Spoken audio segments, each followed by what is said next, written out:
would like to welcome the man, the myth, the legend, Mitchell Lewis, over to the stage. Give him a welcome. Hello, Mitchell. Thank you for joining us. The most embarrassing part about that was the loudest cheer, as it should have been, was my mother sitting in the third row from the front. Thank you, Mum. This is what we take her everywhere, especially when we do like a double act, because we need the support. And she's loud enough to make you think like everyone's cheering, which is fantastic. She's like that. She's great. When you hear a cackling laugh in the middle of this movie, also know that she's that person. So don't worry if you thought you had that person with you. We have that person with us. We're here, 20th year anniversary. You're the ambassador for the festival. You were telling me from the moment they called you up about all the really cool special events, especially the 20-year screenings. I think there's, three? There's Blue Crush, Down Wilder this week, and this one tonight, Scooby-Doo, which is a pretty cool character, I guess, for a lot of people. There's a lot of families here, which I love, and varying ages, which makes me think this film is really, the characters hits a lot of different notes for a lot of different people, and it's multi-generational, which is really cool. I know that we grew up on it a lot. We grew up in the cartoons, so then when the film came out, which was shot here on the Gold Coast and then at Tangalooma, we were stoked. And so when you do see a couple of bits on this film, you'll actually, if you know your areas, especially Tangalooma or Northern Ireland, you'll really see some places that you recognise immediately. I know when I took my girlfriend to Tangalooma, she all of a sudden was like, hang on, why does this look like Scooby-Doo? I was like, this is where Scooby-Doo was! So it's really cool that we've had Hollywood blockbusters such as this filmed in our own backyard. So, and the reason that they're showing a couple of 20-year celebration of films is because this is the 20th celebration of the Gold Coast Film Festival. So it's amazing that we have the support that we do from the film industry all the way to everyone who's coming out to support these things. So again, thank you for coming out to watch all this. But yeah, we grew up watching the Scooby-Doo cartoons, and I actually just told a couple of fellas outside that it was only about a month ago I spent, I think, about $150 buying on iTunes all the Scooby-Doo cartoons, just out of like pure coincidence. Yeah. Before I'd spoken to the team about coming on board as an ambassador and about watching Scooby-Doo, I was already getting into cartoons. So this is just full circle, and I'm loving it. And they got an animated movie from a couple of years ago, no Scoob, and so it's something for I got my kids. So that's how they're finding it out, and the movie World Ride, of course, which still. That moment where you go backwards on the ride in the Scooby-Doo ride, everyone done that? You feel that? It's still one of the most jumpy moments of any ride. Yeah, you know what I'm talking about. What I love about this movie in particular, as we celebrate 20 years, is that we think about all these big movies that are coming to Australia, and we'll go into a little bit more with one of our special guests shortly, but it seems to happen a lot. We've got Thor 4 coming out. They did that in, I think, New South Wales. They did a lot of Thor 3. Here in Queensland, we've had Star Wars films. We've had a lot of big films over the last 20 years, but you go back to 2002, it didn't happen a lot. So this was a really big deal, and especially when films came to film in Australia, they didn't come to Queensland. You go to Sydney, because apparently that's the only place that existed in Australia until about, 2009, if you were from overseas. So this was a really big deal and a really special thing for us here in Queensland to get to have this film shoot here and show off our beautiful locations all around the world. Yeah, I actually remember going for an audition at Movie World because at the time there was a casting office in the studios through the back lot. And I remember going through the security gate and I was walking past, because if you ever go on the highway and Wet Wild's on one side, Movie World's on the other side, in between there's these giant warehouse-looking things. So they're the sound stages that they film a lot of films in. They make the sets in there. And anyway, in the middle of there was a couple of tents, and there was catering, so people were having lunch. And I was walking past, my scripts in hand. I think it was about, I don't even know, but anyway, I was bright-eyed, bushy-tailed going through, and I saw sitting on a table, just sitting there with his legs up on a chair, and he's just eating some food, looks at me. It's the guy playing Shaggy. And I was like, oh! Like, I knew Scooby-Doo was being done in the Gold Coast, and I was like, that's Shaggy, oh my god, do I stop? Kept going, couldn't think about my audition, did probably the worst audition of my entire life, but I got to see him, and I made eye contact for that second. I think he still remembers it to this day, but anyway, that's... You know why Lincoln would have done that? Is because about 3 weeks earlier, I showed him Scream 1 for the first time, and Shaggy in that movie, and Stu was a little bit different, so for any of the older people in the room, you know what I'm talking about. But we talk about these great locations that are on show in the film. We have actually got 2 guests joining us tonight, one here in person, so we'll get to him first. Nick, he is the locations manager on the film, so in charge of a lot of what you're going to see. up on the big screen tonight. So he is here, and I can't see him because there is a bright light in my eyes. But if we could welcome the first of our special guests out here this evening, Nick Smith, Locations Manager. Give him a warm welcome. Come on down.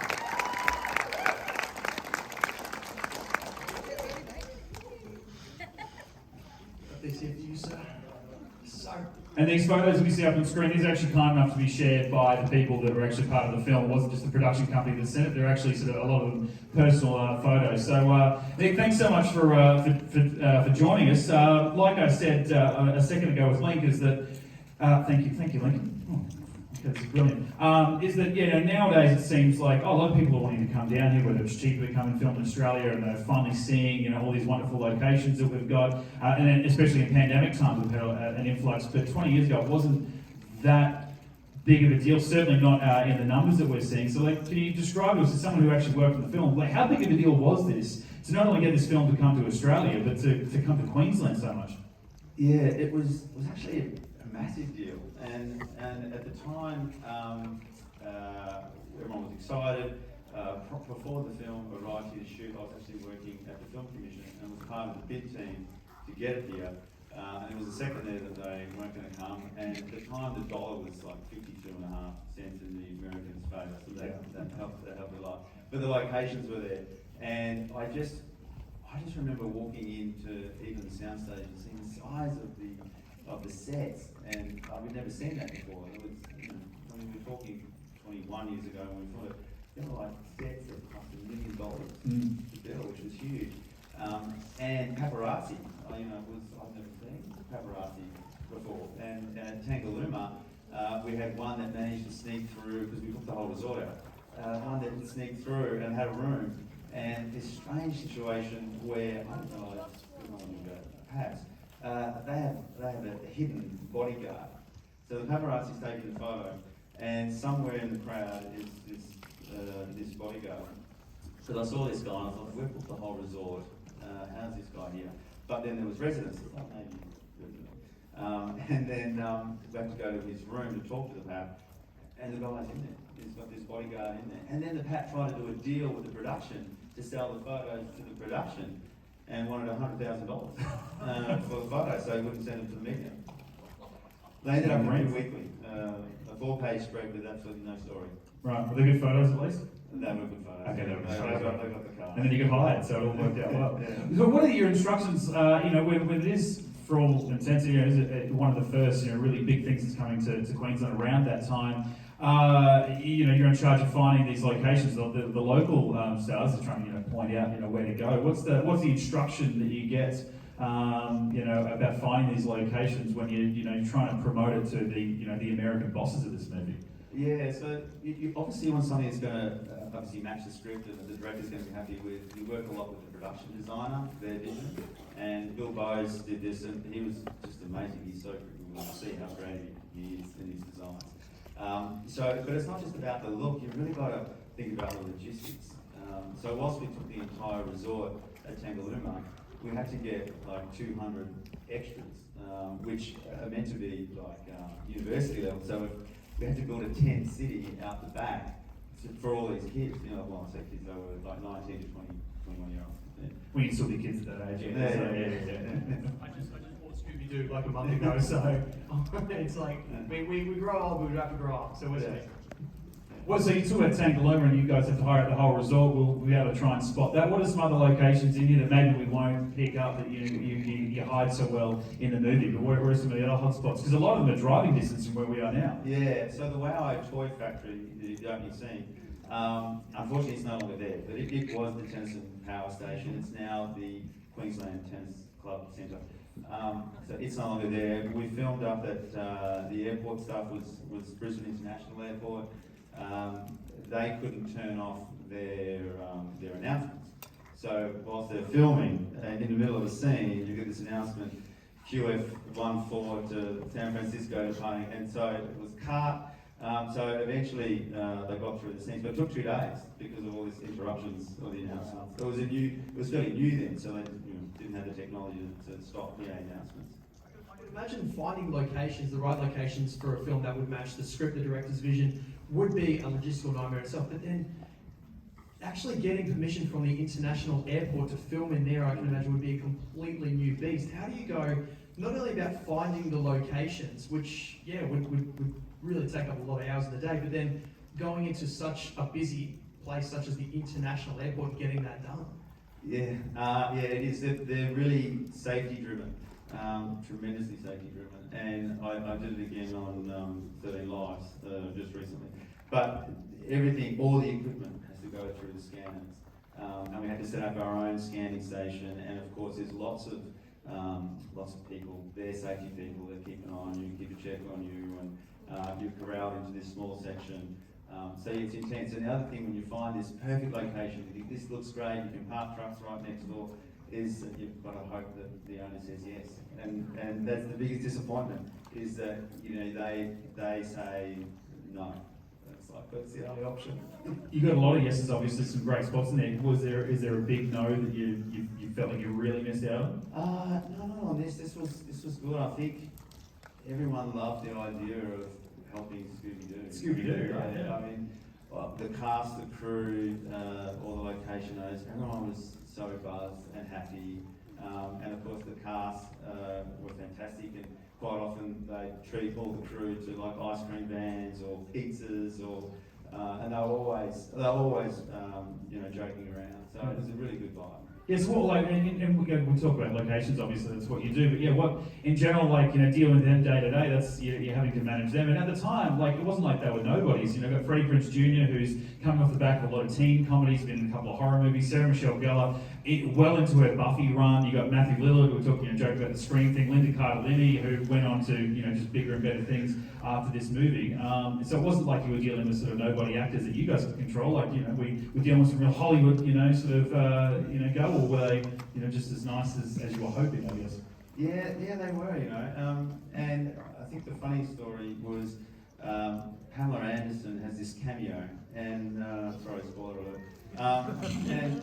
And they, she was on one night, so she literally flew in, went to her hotel room, got made up, came to set for the night shoot. And what was interesting is that it was a big set build, so you'd have construction and build them on standby, but you'd have one or two, just in case something happens.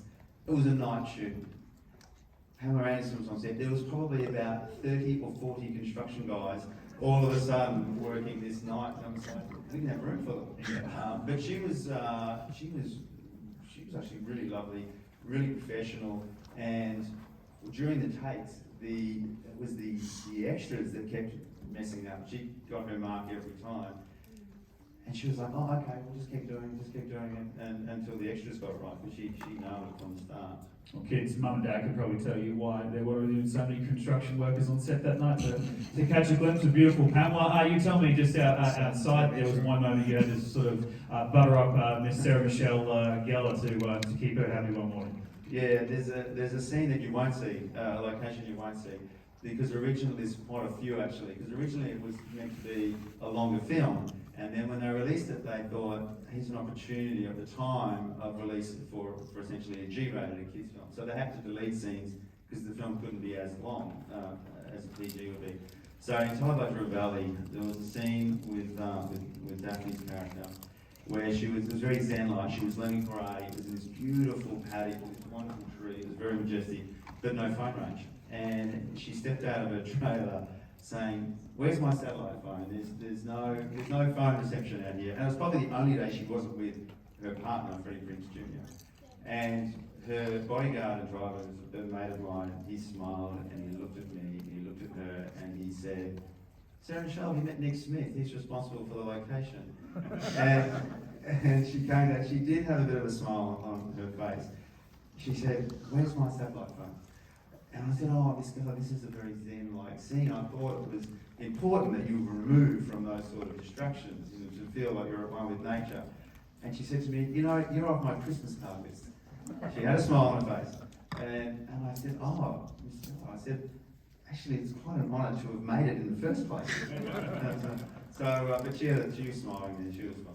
So is Wi-Fi the first thing you think about when you find locations for films nowadays? Yeah, actually, just shot down there on Nautilus, and it's still the same problem. There's still, in 20 years, there's still no internet or Wi-Fi down here, no phone perception. We talk about that one of the big casts that we're going to see. There's one very key character that we haven't mentioned yet, and I am saving that because that has something very big to do with our next guest. So we'll welcome Neil in just a second. But for right now, guys, our locations banner for the film we're about to watch. Mr. Nick Smith, put your hands together. Thank you very much for joining us tonight, mate. Appreciate your time. Thank you.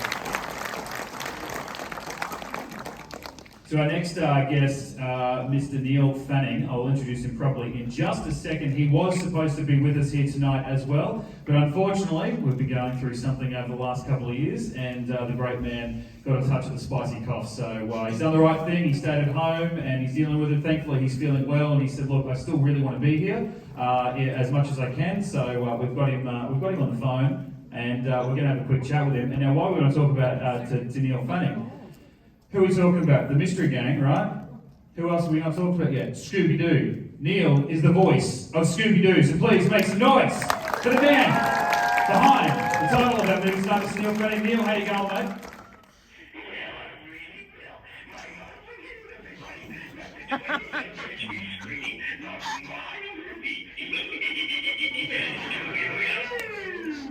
I thought I was going to speak to Scooby later. There you go, straight up with Neil. He's got Scooby there. Okay, Scooby, is Neil still there, mate? Hello, everybody. So it's great to have you all attending this special occasion. Now, Neil, interestingly, when we got told we were going to be speaking with you, and I thought, oh great, the voice of Scooby-Doo, this is amazing. And then I'm looking through your credits list, and you got a lot of Australian credits. I'm like, wow, the voice of Scooby-Doo's done a lot of work in a lot of Australian films. And it turns out that there is a very interesting, story behind the way that you got this film, because this wasn't your forte, voice acting, at the time when you picked up the role of Scooby-Doo. Yeah, I've actually been a voice artist for about 6 years before I landed this role. But this was obviously the biggest voice role at the time in the world. It was a live action film, they actually had someone in mind for the voice, the current voice that was doing the cartoons at the time in America. And they asked him, do you want to come out to Australia on the Gold Coast and voice read the show for us live on set and then do the voice later? And he declined. He said, no, I'll just do the final movie. And then they searched the country, and I got the voice reader's role on set, which I'll explain in a minute. And then they really liked what I did, and they went with me. We actually had a voice off. They asked him to come out to Australia and put down his version of the film, and I put down mine, and then fortunately they went with me. So you just never say no in entertainment. So you tell me on set, we're making a fun movie, but it's still a serious job, and on set they actually pitch adult men together in a Scooby-Doo voice-off. Yes, that's right. There's two roles in voice acting. So as the voice reader, I was on set acting as the character in the voice with the other characters, looking at me for eye lines, and I was normally positioned next to a camera, right next to me. And all this dialogue I'm recording is being recorded on a lapel microphone I'm wearing, and it's used as guide track for each day's rushes, or what was filmed that day to be viewed by the director, producers, and the Warner Brothers executives, and so on. I then re-record the entire film many times in the recording studio that I did at the Gold Coast back then, and then several recording sessions at the Eastwood Recording Studios at the Warner Brothers main studios at Burbank in Los Angeles. So it's a very long process, and for the actors, it's really difficult to act to nothing, because Scooby is made in the computer world later. So for me to come to set and bring the character there, and for them to act to me and vice versa, it really helped them to bring the best out in their performances. And I later learned that all the cast went back to me to actually get the final voice in the end as well. So I couldn't be more happy with how it worked out. And then on to sequels and so on. But it was a fantastic experience. You talk about the cast obviously have to, like you said, act to nothing. They're acting to your voice beside the camera, but then they go back. Scooby in this movie is a CGI creation, a character, but I also heard that they based some of his facial movements to match your voice, obviously. So not only does Scooby sound like you, but you also look like Scooby-Doo. Yes, well, each time I went into the studio to record all the dialogue, they had a camera filming me. So I would do all the dialogue and obviously express my faces as I would normally, raised eyebrows or whatever it was. So the animators, when they were back in Burbank making the character, they actually had that footage down in their screens so they could see how I was reacting and acting, and so it really sold the character. So all those facial movements that you see Scooby-Doo in a minute, they actually are based on what I did in the recordings. I said earlier that this character's been around for so long. I know that my mum grew up with the character, introduced to myself, my brother, my sister with it, with the old school cartoons. My kids have found it with the recent animated movie. Obviously, the ride at Movie World's still going. What do you think, of being the voice of the character in the film? What's so great about about Scooby and the Scooby gang that makes it so multi-generational? Because it doesn't look like the character's ever going to go away from us. It's always going to be around. No, look, great question, Mitch. Look, I think it's going to be timeless because Scooby is very childlike. He basically has two emotions. He's either scared or he's hungry. And look, everybody loves their dog. And to create, very, very clever of the producers to create a world in which there was a very a real formula to each cartoon. So at each point you knew that, they're going to split up and search for clues, and Scooby and Shaggy would always go on their own. And then at the end they would reveal the villain and unmask him. So it really had a formula to it, but it was a little edgy, it was a little scary. It was sort of people's kids' first introduction to scary movies, if you like.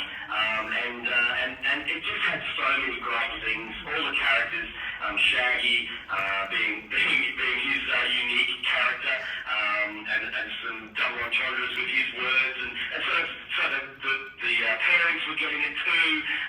So yeah, I think it's going to be endless. Well, we're going to love revisiting this movie. 20 years, we're celebrating it tonight's the 20th anniversary of the Gold Coast Film Festival as well, so this is a very big part of it. Neil, I'm so sorry you couldn't be with us here tonight, but thanks for going to the trouble of saving up the voice today. We might get one more goodbye. If you wouldn't mind putting him back on, a little bit of maybe Scooby-Doo from your friend that's there in the room to farewell our crowd before we click play on this movie tonight. Of course. Look, shout out to all my family and friends that are there tonight. My mum, Judy and Robin, Brody, Rod, Cassie, Deborah, Nathan and Dale. And here we go. Your Scooby-Doo loves you all. Keep solving mysteries. And now, sit back, relax, and enjoy the 20th anniversary screening of Scooby-Doo. Round of applause for Neil Fenn, ladies and gentlemen.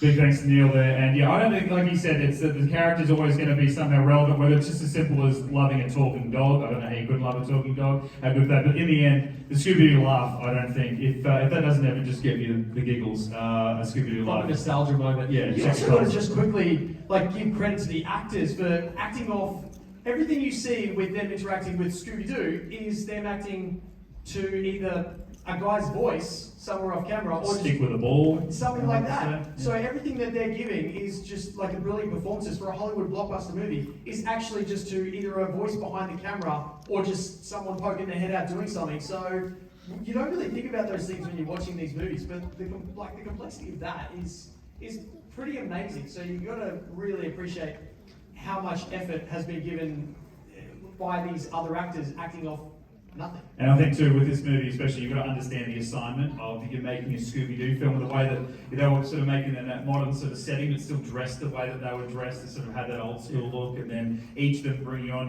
Freddie Prinze coming on and sort of being that sort of stern Fred sort of look, and then you got Matthew Lillard being that great shaggy way that he's dressed, the sort of, the floppy walk with the bad posture and things like that. And then you've got lovely, sort of nerdy and the beautiful Daphne, and it's all going to match up with the voice that's going on. So there's a lot of different things that sort of come into this movie, and I think someone who grew up, like many of us would have, watching the cartoon, just to see that happen live action, it was fun. It sort of hit us at the right time when it came out 20 years ago, and I haven't seen it in almost as long, maybe 15 years, so I'm actually really excited to be able to get the chance to redo it tonight up on the big screen. So thank you to everyone here for joining us tonight for this very special event screening as part of the 20th anniversary of the Gold Coast Film Festival, and I'm not sure where they're sitting, but as Neil just said, his family is here tonight, including his parents, so thank you for joining us. Sorry that Neil couldn't be with us, but unfortunately, like so many of us, is having to deal with what's going on. So here with us in spirit and on the phone, and Scooby was on the phone as well, and a very big thanks to you for joining us, and hopefully you enjoy the film,